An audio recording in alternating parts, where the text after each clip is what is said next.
It's fight week. The fight that we all knew we were going to get is almost here. It was just a matter of time. The first fight ended in a draw, razor thin, and ends in a draw, about as unsatisfying as you can possibly get. Second fight, very close fight, goes to Canelo.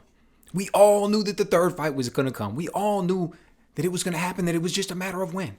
And now we're here. This is fight week.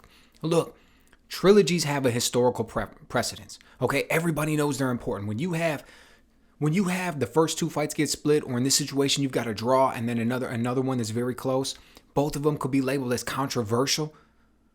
Man, you just have to have that third fight to make it happen. Both fighters want to have it happen because they want to determine who's best. Each one of them want to have that on their legacy. They want to say, yeah, I may have dropped the one fight, but I got the two. I was the better fighter.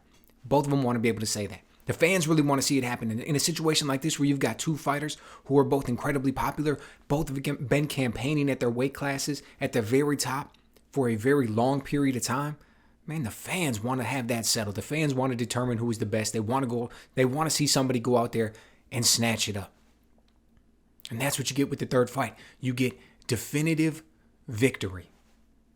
And that's what we're all looking for, man. That's what we're all hoping is going to happen with this one. So going into this fight, it's very easy to look and think Canelo's going to walk away with it.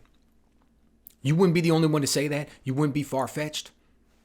Vegas installed him as what? 4-1 favorite, 5-1 favorite. By now, who knows? He may even be a 6-1 favorite by the time it's all said and done. Now, look, I'll be the first to admit, just because Vegas puts someone as a 5-1 favorite, 6-1 favorite, 50-1 favorite, that doesn't necessarily mean they're that much better than their opponent. All right, the betting line isn't set just on skills or just on predicted outcome or something like that. The betting line has a lot more that goes into it than that. The easiest thing to identify would be how much money is coming in on each side. Okay, the casinos are there to make a profit. They're not there to predict the most accurate line based off of the fighter skill. So just keep that in mind. That being said, obviously that plays a pretty big factor. If they come up with some crazy line that doesn't represent the skills of the fighters, guys are going to go in with big money. They're going to take advantage. The casino isn't going to be able to make money. And that's what they're in the business of doing. So we see this one. He goes in 4, 5, 6-1 favorite. Pretty easy to look and think, Canelo's the man. He's got this one in the bag. Since the last time they fought, look at what each man's done. Canelo has gone out there and done much more impressive work. He's gone up to 168 pounds in unified. He went up to 175, took out Kovalev, went out there and challenged Bivol. Now he's coming back down to 168 to take on Triple G. Triple G's the older man. Very easy. A lot of reasons that you could look and you could want to say you want to hand this one to Canelo, right? Like almost like he's got it in the bag. We're already going to be talking about what he's going to do next. What are we looking at? Next May already? What are we thinking about? Who's he going to fight? Is that when he's going to move up back to 175 and fight Bivol like he said? Look, we're getting ahead of ourselves. A simple question that we need to ask. Can Triple G win this fight? Can Triple G beat Canelo in the third fight of their trilogy? And it's a very simple answer. The answer is yes.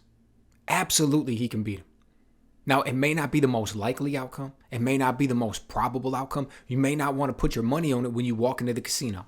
That's not what we're talking about. We're talking about, can he make it happen? Absolutely, he can make it happen. All you need to do is go back and look at that first fight. I'm one of the people who believes Triple G won that first fight. I think that draw was a gift for Canelo. 100%. We don't need to go into the details. We don't need to go into the speculation about how, who, and why that gift happened.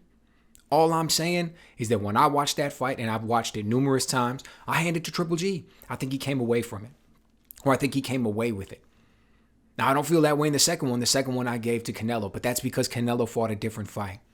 Or maybe it was Triple G that fought the different one, right?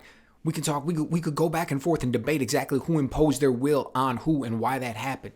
Maybe Triple G wanted to come up with a different strategy in the second fight, felt he got robbed in the first one, needed to have a more definitive win in the second fight to be able to get it over the more popular fighter in Canelo.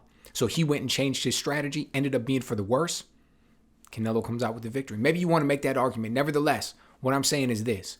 All you have to do is go back and look at that first fight. Go back and watch the film, and you will see a strategy that Triple G can carry to victory. He needs to be aggressive. He needs to push Canelo back. He needs to control distance with the jab. He needs to be first. He needs to not let Canelo get a rhythm, right? Canelo's a rhythm fighter. He goes out there, he wants to be the counterpuncher. So he's comfortable backing up. But if he's backing up and you're beating him to the punch, he's not going to be able to get a rhythm. If he's backing up too much, he's not going to be able to get the rhythm. Now, Canelo won some rounds in that fight. It wasn't like he got blown out by any stretch of the imagination. I gave it to Triple G, but it was close. And the rounds that he won were the rounds where he stood his ground a little bit more. The rounds that he won were the rounds where Triple G wasn't beating him to the punch. Triple G wasn't controlling the distance with the jab. Man, Triple G's got one of the best jabs in the game. And when he gets that thing going and he uses it to control the distance, he uses it to control the timing, he uses it to set up his other offense like that left hook to the body. Man, it's brutal. Right? Now, there's multiple ways to take that away from a guy. And we saw Canelo do that in the second fight. Canelo controlled the action much more, held his ground, caught and countered. He was able to be much more effective in what he did. But Triple G, he needs to go back and look at that film from the first fight. Okay? Now, look, we saw Bivol get the nod against Canelo. How did he do it? He did it with quick hands, combinations, catching and countering himself. That's not the type of fight that Triple G is going to be able to fight. He's not that guy. He doesn't have faster hands than Canelo. He's not going to be able to go out there and connect those same ways. He's not the bigger guy like that. He's an older guy. Look, if he can back him up, if he can impose his strength, if he can go in there and he can control the distance, if he can be first and not let Canelo get a rhythm, that's his best shot at victory.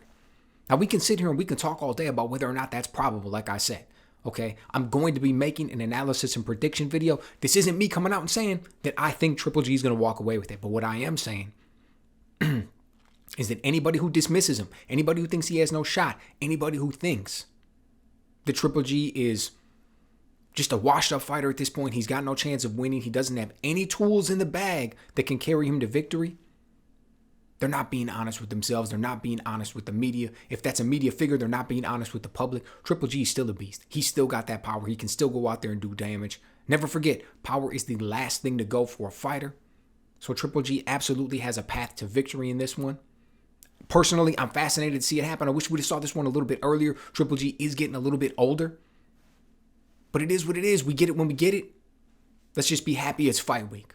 So let me know what you guys think. Do you think Triple G does have a chance to get this one out? Or are you completely sold on what Canelo brings, what he's been doing since their last fights? He's the better fighter. He's peaking. He's so much higher at this point that he's just going to be able to walk away with it.